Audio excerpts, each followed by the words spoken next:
Очередной выпуск «Болим срак». Выпускник Назарбаевского университета. Просто мощь, короче, зверь. Talking about the relish, I do not embellish.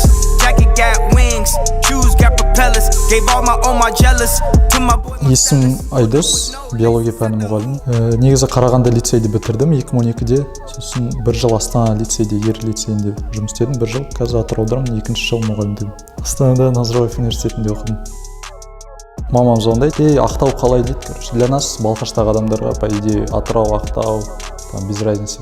Мен айтамын, жоқ, мен Атырауда жұмыс істеп жатырмын, Ақтау емес. Ну, отправили сюда. Мына жақта мұғалім керек деді, келдік. Сериалы, фильмы, книги деп пантым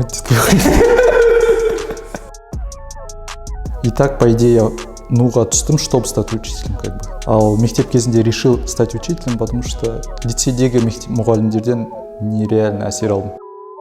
Лицейлердің дүние жүзіндегі ең үздік мектеп болды. Информатика. Больше перспектив. За красивый футболға, точнее Барселона. Қатты планда жоқ, қызықпаймын машинаға. Ну, СДУ, все кажется. В кепке просто комфортнее мне. Actually, it was not so hard, but it was not easy. Стать заучем. Шутите.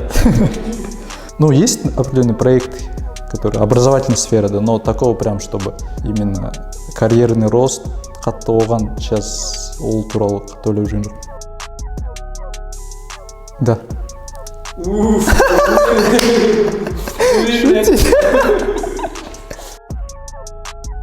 7 навыков высокоэффективных тинейджеров. Профессия. Айзек Азимов. Джек Лондон. Кітабы Мартинит. Не брать места в 10, 9, 8 классе. Ушыларға кеңес. Find your passion и hard work.